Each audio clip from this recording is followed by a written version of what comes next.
Come in. Welcome. I'm E.G. Marshall. It is said that fine feathers do not make fine birds. It is also claimed that you cannot judge a book by its cover. Unfortunately, both these trenchant observations have been consigned to the limbo of wise sayings that are constantly being disregarded. Birds, books, and even people are always being judged by their appearance. The sad truth is that the overwhelming majority of us will choose a beautiful fool over a homely philosopher. Well, that's life. And sometimes that's death. Did you kill him? Well... Never mind well. Did you kill him? Answer yes or no. I'm not sure. What do you mean you're not sure? I really don't know. Did you buy a knife? Yes. Are those your fingerprints on the knife? Yes. Then how can you deny that you killed him? I admit it looks bad for me, Mars. Bad? It looks terrible. The only thing that makes me doubt that I'm a murderer... No, I can't tell you. You must tell me. Well, promise not to laugh. I promise. Morris, there is one thing I could never do. Now you have to believe me. I could never kill a man who wore a pink shirt.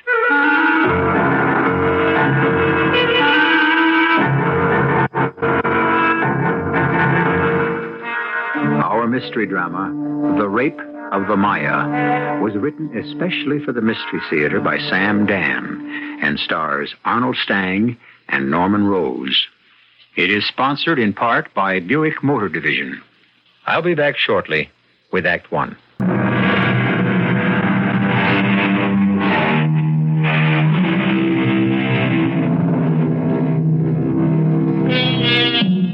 Beware, said Henry David Thoreau, of all enterprises that require new clothes. That was all very well for Henry T., who liked to live single-o at Walden Pond, where he could commune with frogs and flowers and field mice. My Lord, if everybody had that attitude toward new clothes, what would happen to a certain little world that lies within the confines of Manhattan Island, a universe in microcosm, which is simply known as 7th Avenue? But enough philosophy. You tune us in for action, we'll give you action. A most beautiful young girl is walking down 7th Avenue near 37th Street. She is clad in a stunning, shimmering, flowing dress. It is a dress to inflame the imagination and arouse the passions. And here is a young man who has been obviously aroused and inflamed because, without warning, he grabs her. Let go of me! Who are you? What? That's mine. Now that is mine. Take your hands off That me! gown. Where did you get that gown? Oh, scream! Take that dress off. It's mine. Help! No, don't scream. There's a maniac! Help me! Now just listen, you fool. You're choking me! Yes, I'm choking you. I have to make you stop screaming. Now look, you're an intelligent girl. Now you must promise to be good. No, now don't open your mouth. Just listen. I'm gonna let go of you. See? Now, take off that dress.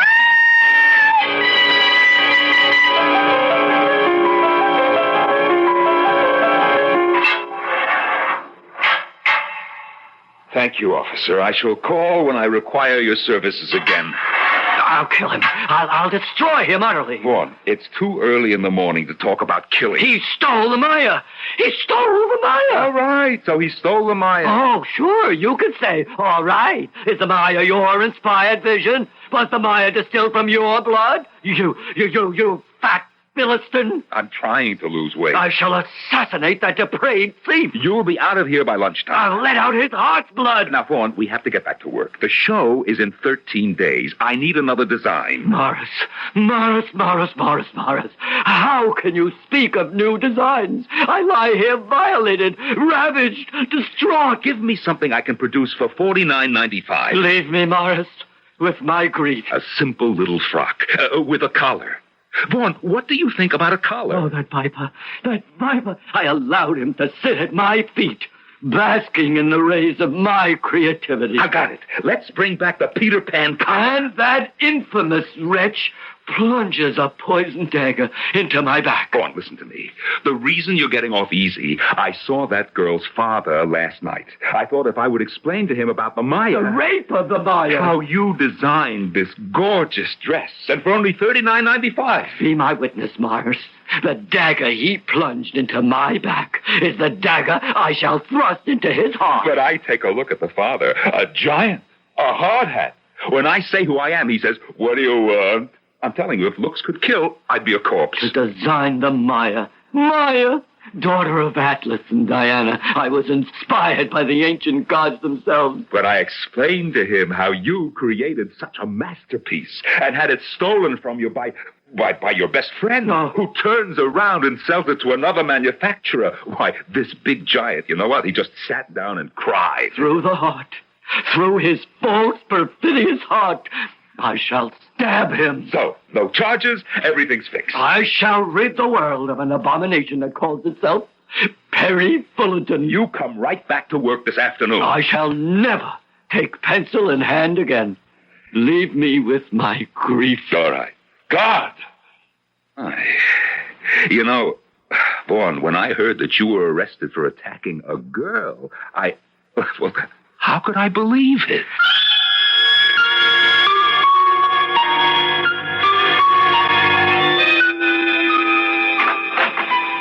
Harry. Sally Joe, I have to talk to you. Oh, well?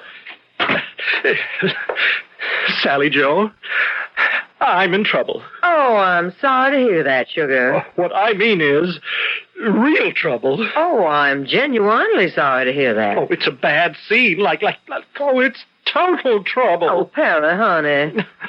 Have you seen Adrian? Adrian? Yes, if Adrian finds me, Harry, sugar, now why should you be scared? I need $500, like right now. But you got $500. You took that adorable little Maia dress over to the man at Personality Frocks, and he gave you $500 in nice new bills. He did. Well, then you have the $500. Well, Well, what? He don't have the 500. Adrian. Yeah, it's Adrian. Sally Joe, what is he doing here? What am I doing here? I pay the rent. That's what I'm doing here. Well, now, that's not really true. It ain't. Perry owes me 500, so he's paying your rent with my money. Adrian, let me explain. What's to explain? You just come up with 5 big bills which you owe me. Dig into them green pants of yours. They're aqua. And hand over the dough. Well, I have the money. I don't like where this is headed. But do you know the shoddy way they make things You today? ain't gonna like it either. Well, there's a hole in my pocket, you see? And the money just slipped out. I'll tell you where the dough slipped out. You stopped off on the way down here. You laid the whole 500 on some nag. That's not true. The race is over, but your nag is still running. Now, Adrian, don't press me. You see this little slip of paper? Read it. Nobody pushes me around. Everybody pushes you around, punk. Read what it says on the paper. Maia, 500. P.F. Well? That's your marker. You put 500 on her nose and she come in dead last. Maia? How could a horse named Maia lose? Vaughn and I designed a gown called Maia. Vaughn and you. Oh, now, sugar. Oh, you're always trying to put me down, Sally. Vaughn warned me about you. Shut up. She's on your side. She showed you how to raise 500 by stealing the dress design. But the natural-born sucker like you can't pass by a betting parlor or a bookie. You must have dropped the whole 500. I told you there was a hole in my pocket. The money burned the hole in it. You treat yourself pretty good on my dough, don't you? Punk. You must have paid $50, $60 for that red shirt. It's pink. Flamingo pink. You don't make a sucker out of me. Adrian, sugar, you're raising your voice. This punk, I'm gonna kill him. That won't get you your $500. It'll get me something else, satisfaction. Adrian, you can't afford to kill a person just for satisfaction. Why not? Why can't a guy do something just because he wants to? I'm human. I got needs. Adrian. Hey, now, you've got to fold up that knife. Adrian. You don't want to kill me. But I do. I'll pay you. You ain't never gonna pay me. No, but I will. I swear I will. You had the money. I know. And on the way down here, well, I heard about a good thing in the Fifth at Starlight Park at 8-1. Oh, his name was Clothes Horse. Can you imagine? Clothes Horse, and I'm a designer. You're an assistant designer. So I thought, well, I'd have enough to pay you back plus. Clothes Horse. Oh, if you were me, wouldn't you bet your life on Clothes Horse? You know what you are? You are a hunch better. Oh, yes, indeed. I am a hunch better. You know what happens to hunch betters? They die broke, you understand? Oh, yes, indeed. I do. They die broke. So, as long as you're broke, why shouldn't you die now? No, I swear to you, Adrian, I'll get that money. I'll pay you back. Only please don't kill me. Oh, I don't know. How can a soft-hearted guy like me expect to get anywhere in this world? Oh, believe me, Adrian. Yeah, forget what you hear. Nice guys do finish first. So, I ain't gonna kill you. And you won't regret it. I'll pay you back every cent. But just to make sure you remember, I'm gonna carve a little mark. No, you keep away. On the right side of that chin of yours. Adrian, no, I won't. Don't try to fight him, Perry. Now, don't. Let go of my arm, punk. No, I won't let you kick me. I said let go. No, don't kill him. Hold still, you're getting off tape.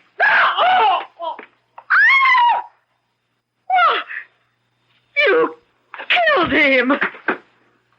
I told him to stand still. It was his own fault. Oh, the blood. Look at that blood all over his shirt. Who's that? Open up, Perry Fullerton. I know you're in there. Open the door and face me. Keep still or go away. The door. What about the door? Perry Fullerton, you have reached the Maia. You shall reach the whirlwind. The door. It isn't locked. Oh, what'll we do if he turns the knob? In this package, I have a gift for you. Come, let me look at your face as I unwrap it. Perry Fullerton, you forgot to lock your door against fate. You're a dead man. I'm gonna. Why, he just fainted. You know this creep? Well, sure, of course. His name is Vaughn. Oh, not anymore, it ain't. It's just been changed. It has. To Patsy. Leave me make a few arrangements.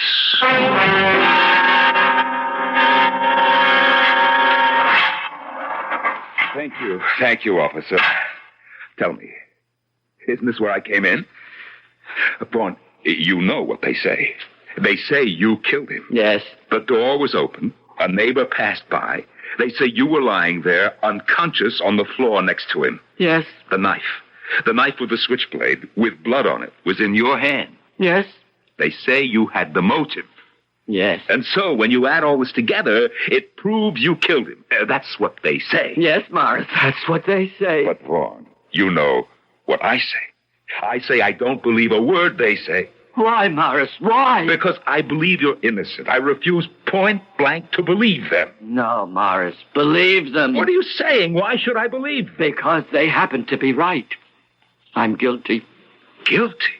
Vaughn, how can you even say such a thing? Because, Morris, it's true. Oh, no. No, not you.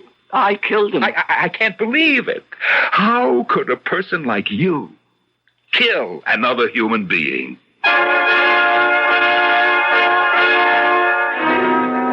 What a pointed and pertinent question. How could Vaughn have done it? Especially since we were present and know full well how matters went. The usual procedure is for the guilty to claim innocence. Here, on the other hand, is an innocent who claims guilt. Well, that's why we have a second act, so we can turn the screw even tighter.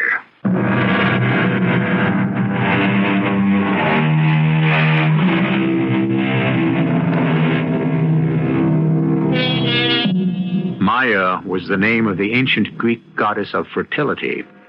Maia is also the name of a sleek 3-year-old racehorse who is still considered a maiden, meaning she hasn't won yet. And finally, Maia is the name of a beautiful gown designed by Vaughan Lemaire. Well, the goddess named Maia inspired the gown, but the racehorse named Maia inspired a losing bet, which produced a chain of circumstances, the latest link of which finds our poor Vaughan Lemaire in prison, charged with murder. Listen, Vaughan, a nut you probably are, but a murderer? Definitely not. Oh, how little we know the inner heart of another human being. Don't start up with me, Vaughan. I know you. Oh, Morris, like Diogenes, you seek so desperately for the minuscule speck of what is good in man. Did you kill him? Did I kill him? Say yes or no. Yes. I don't believe it. Look me in the eye and say yes. Yes. I still don't believe it. Why? Why won't you believe Will it? you stop being stubborn? You want to sit in the electric chair? You didn't kill him, and that's all there is to it. Morris, accept reality. You talk to me about reality. Oh, poor Morris, the eternal optimist. You so desperately want to believe in the essential goodness of man, but man is evil. The flesh is wicked. I have the brand of Cain, the murderer's mark. What are you talking about? How could you kill anybody? You faint at the sight of blood. Yes, that's true. But you don't see the blood until afterward. Okay, Mr. Wise Guy. Wind up in the chair with the wires and the metal cap. I decided to kill him. I purchased the knife. I went to the apartment, and I killed him. You must accept it, Morris. No. Oh, poor Morris. Poor, loyal, loving Morris. You mean you killed him?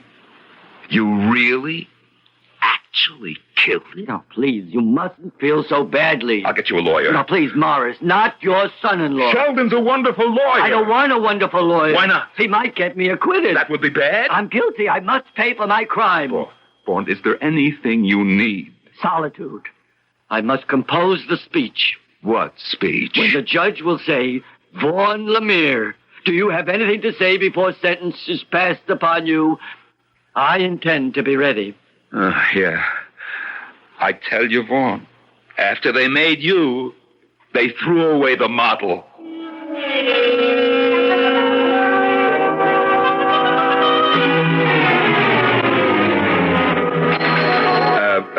Lieutenant Valentine. What can I do for you, Mr. Goodman, Morris Goodman of Goodman Originals.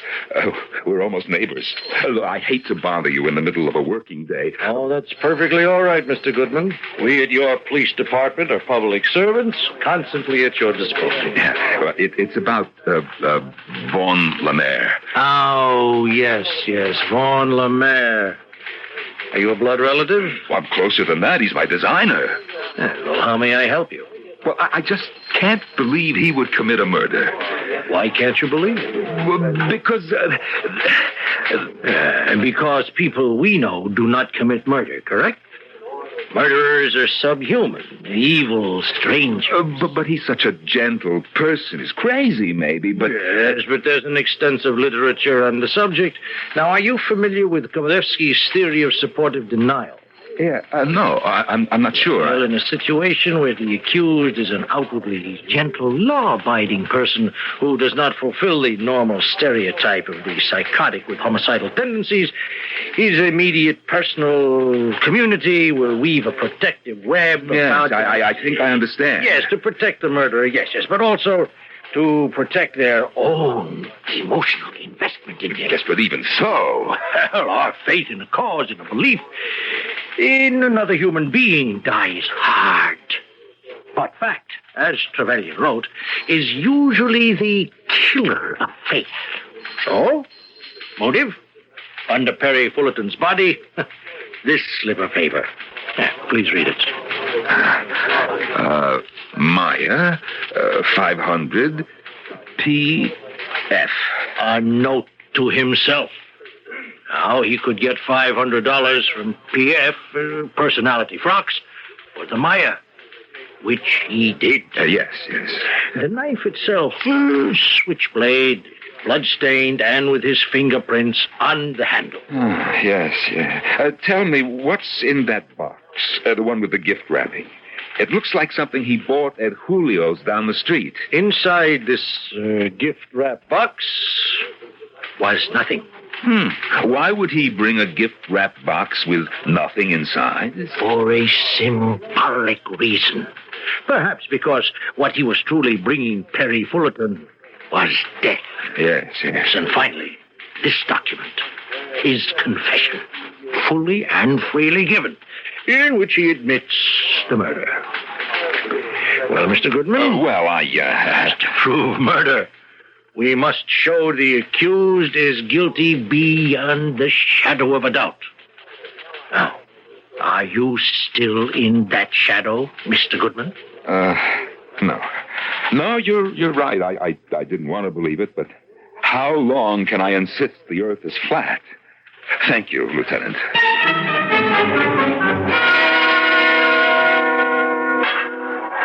Thank you, officer. Morris! I came over as fast as I could. Now, what is the matter, Vaughn? You're so excited. Morris, I'm being framed. For what? For murder. I didn't kill Perry Fullerton. Yes, you did. Who says so? Who? You. You convinced me that you killed him. The knife, the fingerprints. I thought I killed him. You thought? How could you think? Because I was making a natural assumption. Oh, is that so? I had every intention of killing him. Therefore, I went to Julio's. I purchased a knife. I went to the apartment. The next thing I knew, I was lying there beside his dead body on the floor, the knife in my hand. And so, wouldn't it be natural to assume that I had accomplished my mission and killed him? Yes, it would be natural. But this morning, as I awoke from troubled slumber, I realized that I did not kill him. How could you realize? That when I walked inside the door, he was already lying dead on the floor, and I fainted at the sight of the blood. No, Vaughn. You convinced me the other day. 2 people were standing there in that room. Oh, yes, I know. And they had just gotten off from a flying saucer. Now, please, Vaughn. I didn't kill him. Sally Joe. You know Sally Joe. She used to be our model. I fired her because she became obese. Oh, maybe she put on a little weight, but obese. She was standing there with Adrian. Vaughn, who could believe such a story? A person who calls himself my friend could believe it. Oh, I can't keep up with you. One day you're guilty, the next day you're innocent. All right. Let me prove it to you that I am innocent. I went to Julio's to purchase the knife. It was a Damascene blade. Oh, please. This was to be the most artistic and exquisite killing in the entire history of personal assassination. Even when you talk about a knife, it makes me... I would confront him and I would say, I have a gift. I shall unwrap it. I shall present it. Point first. And I would. But I fainted. You yourself, you know I faint at the sight of blood. Sheldon says it won't be too bad. You can plead temporary insanity. But you see, I couldn't have killed him unless and until I could make him change his shirt. Now, what is this? Morris, his shirt was flamingo pink. His blood was bright red. Well, truthfully, the sight of that atrocious clash in colors is what made me pass out. But as you said yourself, the blood you don't see till afterwards. No, Morris, not I. Had he been alive when I entered the flat, had I held the knife to his breast, I would have seen the red blood before it gushed forth to stain the pink shirt. A designer sees things before they exist. Well, then, Vaughn, how... Morris! Have you ever known me to mix pink and red? Have you? Oh, I'm ill. I just can't think of it. Vaughn, will you please shut up?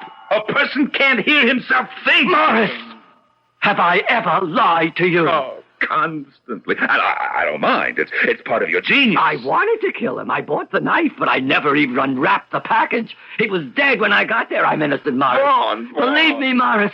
You must believe me.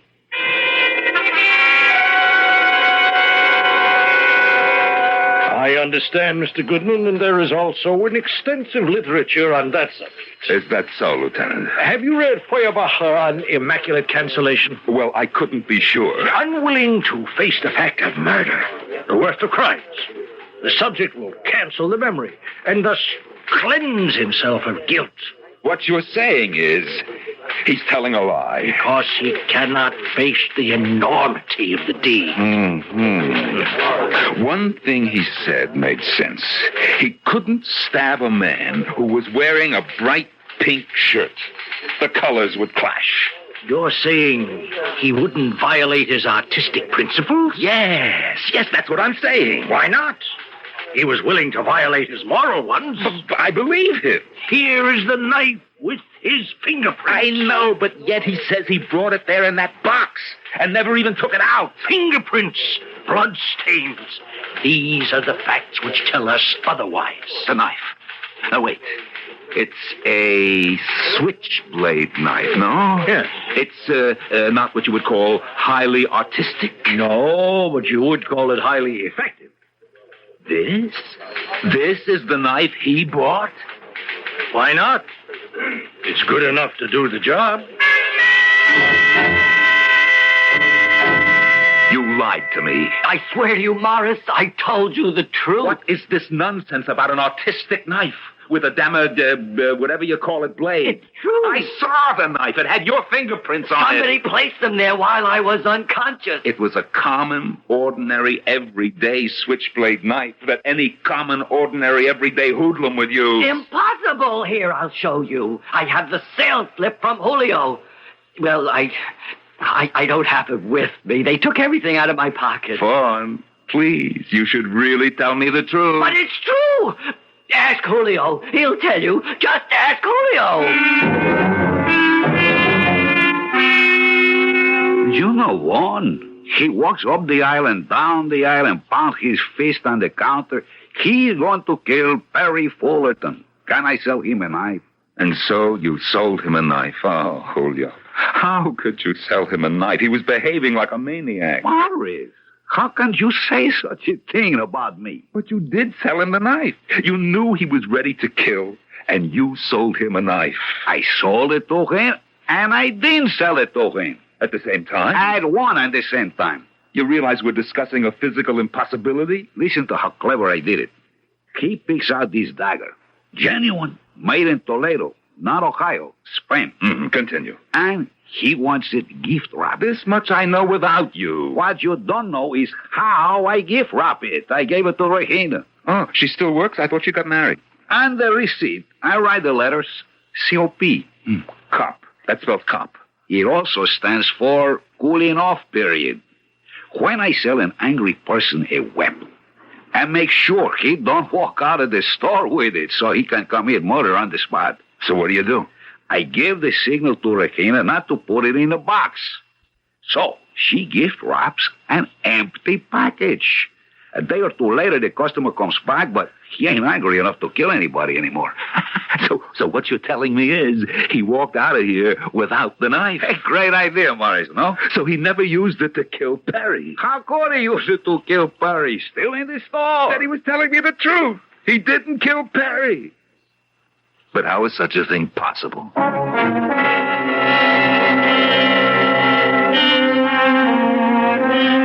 Well, you knew it all along. But then, of course, you were there when it happened. Remember, Morris is trying to put it all together out of thin air, and he isn't even a police officer. What is Morris going to do to convince people of Vaughn's innocence? With ethereal characters like Vaughn, there's really nothing solid to hold on to. Yesterday, Vaughn was guilty. Today, he's innocent. Will the pendulum swing again tomorrow? We still have a third act. Perry Fullerton cheated two people. He stole a design from Vaughn Lemaire, and he welched on a bet he owed to bookmaker Adrian Smollett. Both Vaughn and Adrian were furious enough to kill him. And while Adrian committed the murder, poor Vaughn is getting the blame, thus proving the old proverb, the early bird gets the credit. But, Lieutenant, he didn't even have a knife. I'm afraid he did, Mr. Goodman. It's here on the table. That isn't the knife he bought from Julio. Julio didn't put the knife in the package. Precisely, Mr. Goodman. And when Vaughn discovered the package was empty, he picked up another knife, this knife, the bloodstained knife with his fingerprints on it. But he swears that he saw Sally Joe Crabtree and Mr. Adrian Smollett. They were in the room. And Perry was already dead on the floor when he arrived.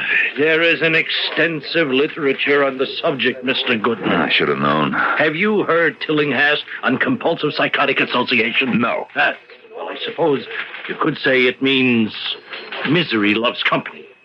A man in trouble tries to involve others. You say he's lying, huh? He's fantasizing. But he says he saw them. We asked Miss Crabtree and Mr. Smollett to come in for questioning. And what happened? They were out of town these past 3 days.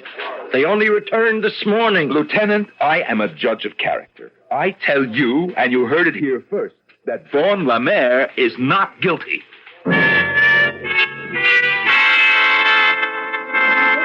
Morris.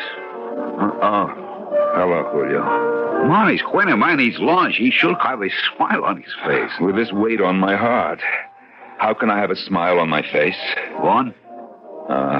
Julio, he was like a son to me. He was a good designer. I say that much for him. What do you mean was? You talk like he's dead. They're going to put him away, Morris. He's open and close. While there is life, there's hope. But is that enough? Hey, listen. Do you want to bet on a horse? Did I ever bet on a horse in my life? You things, Morris. That's the secret of keeping young. This is a horse you, in particular, should bet on. Be good enough to explain why I should violate the principles of a lifetime. Because of the horse's name. Yes? This horse is called Maia. M-A-I-A. Hey, that was the name of Vaughn's design. There's a horse called Maia also. I never heard of him. I think he's a horse. You mean lady horses also run, along with the men? That's why I understand. Huh? Only in America? No, Puerto Rico too. A horse called Maia. Huh, I can't get over it. Joaquin, she read the papers a lot. I always said she was an intelligent girl. She read the one ads to find a job for her husband. The actor. The one ads are near the racing pages. And there, she sees a horse named Maia. He's going to race at Southern Gardens. I never heard of it. Me neither. He's somewhere in Louisiana. Maia is also a racehorse. Aha. Aha, what? Well, right now it's only aha. Maybe later, it'll be something else.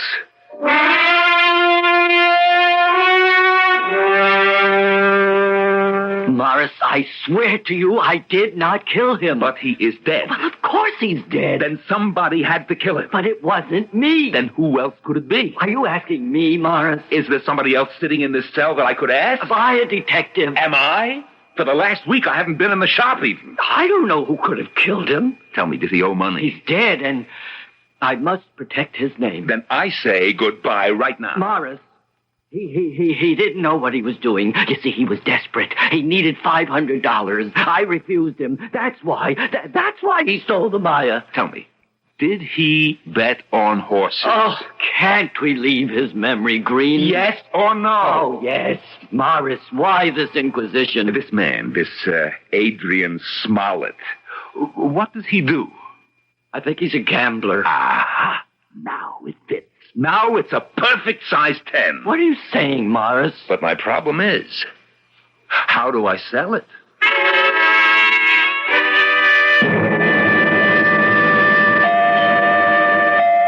Be right with you, sugar. Oh, it's Morris. May I come in? Well, certainly, Morris. Well, it's a very nice-looking place. Ah, thank you, Morris. I haven't had a chance yet to say how sorry I am about Perry. After all, you and Perry... Thank you again, Morris. You're so sweet. I wonder, could you do me a small favor? Why, I'd be delighted, Morris. Well, you see, this is something new to me. Well, you sound like a man who's going to attempt something naughty. Oh, well, Sally Joe, for me it would be naughty. I think I want to bet on a horse. Morris. Well, shouldn't a man have some fun from life? Well, absolutely. I was reading in the papers, and I saw the name of a horse. It runs somewhere I don't know, way down in the south. Oh, honey, they're the best. A horse named, I can't get over it. Could you believe the name of this horse? Well, Sugar, I'd have to know it first, wouldn't I? Maia. Maia. But that's... That's what? Nothing. It's just a coincidence. Isn't it? True, it was stolen. No, let us not say that. He's dead, poor Perry. Let him rest. Anyhow, it was Vaughn's greatest design.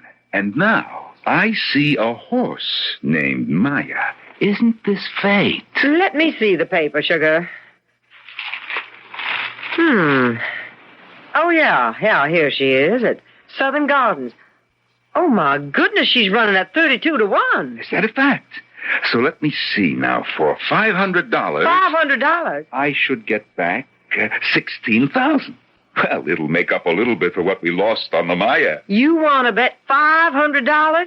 Is it too small a bet? Oh, no. I think it's just fine. I was wondering if you could do me a favor. Oh, yes, of course, the favor. Well, you see, I don't know any bookmakers. I mean, after all. Oh, I understand. So I was wondering if you... Well, certainly. You want me to call one? On the telephone? It's like a taxi cab. Oh, well, it's the easiest thing doing. You just pick up the phone and there you get right through. Now, you hold on just a minute.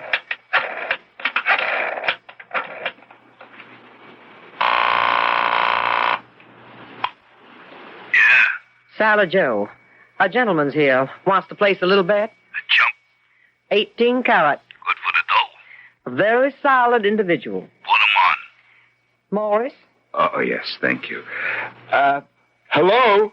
With whom am I speaking? That don't matter. Just say your piece. Oh, there's a horse called Maia. Running into theft at Southern Gardens, 32 to 1 and carrying 106 pounds. How much you want? Will $500 be all right? To win? Of course, to win. What then, to lose? Both times in 10 minutes. 500 on Maia. What's your initials? Morris Goodman, MG. Stay near that phone. I'll call you back.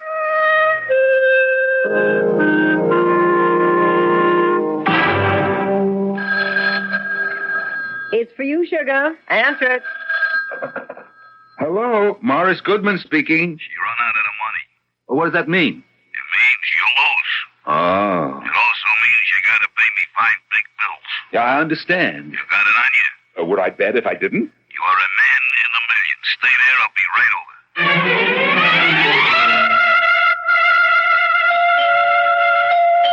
Coming. You got my 500? What a business. How quick money changes hands. You're new, huh? You got my 5. Let me ask you a question. Yeah? How could you prove I made such a bet? I got it written down. You write down every time somebody makes a bet with you. Don't you keep a record in your business who owes what? Well, I got an accountant. I keep books. What have you got? I got slips. Slips? Slips of paper. Ah. Do you deny you made the bet? Oh, no, I made it. Then hand over my 5. Could I see my slip first? What do you want it for? Oh, a souvenir. Okay. Yeah. Maia, 500 MG. It's an expensive slip of paper. Yeah. Come on, Morris. Hand over my dough. You are under arrest, Adrian. What? Sugar. What kind of joke? It's no joke. I'm serious. You chump. Did you ring in a cop on me? Sugar, it's Morris Goodman. I am making what is known as a citizen's arrest. Any citizen is Listen, empowered. I don't like this. Give me my dough or you're going to like it a lot less. I am arresting you for the murder of Perry Fullerton. Hey, wait a minute. Now, you want to be careful, Mr. Goodman. Listen, Morris, I can take a joke. You were here and you killed him. You're crazy. Vaughn says he saw both of you here. Why shouldn't he say that? It's his word against ours. We were in Atlantic City. Well, you make sure you can prove it. Where did you stay, huh? With whom? Have you got receipts, tickets? I think I'm going to have to take care of this chump. Don't be crazy, Hadrian. What can he prove? I can prove that this slip of paper of yours is exactly the same as the one that was found on the floor under Perry Fullerton's body. It's the exact same paper, the exact same handwriting. Yours. Oh, I gotta kill this clown now. Lieutenant Valentine thinks it's a note Perry wrote to himself. He thinks Maia 500 PF means Personality Frocks would pay him $500 for the Maia. But this is a bet slip. Your slip. PF is Perry Fullerton. He's too smart, too smart. You can't kill him here. No, we'll take him someplace quiet. All right, you get moving, chump, and don't make a noise. You certainly have enough knives. Just stay close to me and shut up. Where's everybody going? Look out for him, Julio. He's not trouble. You saw Morris with one hand. What are we doing? We're making a citizen's arrest. Hey, that's fun. We should do this more often. No, thanks. Once is enough for me.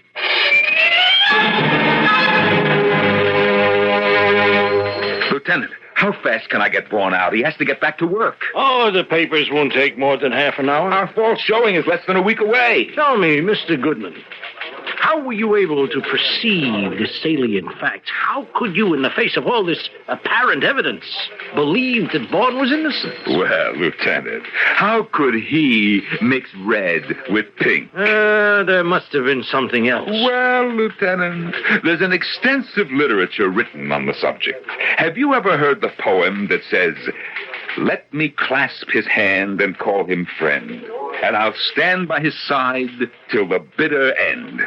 Who wrote that? Who do you think? Morris Goodman.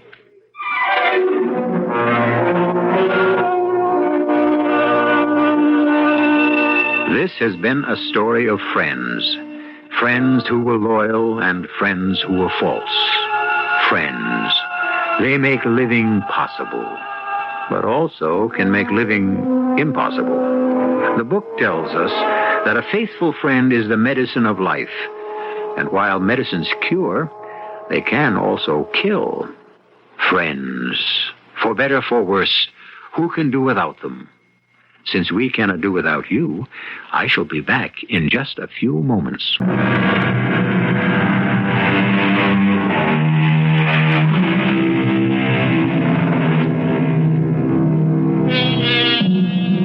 Vanity of vanity, said the preacher. All is vanity. And our story was based on one of mankind's greatest vanities, the adornment of the body. And yet, is it so sinful for a woman to wish to appear lovely? After all, isn't a well-dressed woman sweeter to look upon? Besides, it gives gainful employment to so many people. And it has given us a subject for a tale of murder. Our cast included Arnold Stang, Norman Rose, Jackson Beck, Earl Hammond, and Joan Shea. The entire production was under the direction of Hyman Brown. And now, a preview of our next tale. Coming from this room. Mrs. Parker! Open up. Open up in there. Break it in. Break it in. Mrs. Parker! Oh, Mrs. Parker! No. Oh, no. Open the window. Let me. Locked from the inside. Door locked on the inside, too. Key in the lock. Mrs. Parker. Oh, let's get her to the window. Fresh air. No. Don't bother. She's dead. But maybe if we can get some air into her lungs. It won't cure a broken neck. Broken? You can see the way it's twisted, Miss Hall. It's broken, all right. Then she's been murdered, too.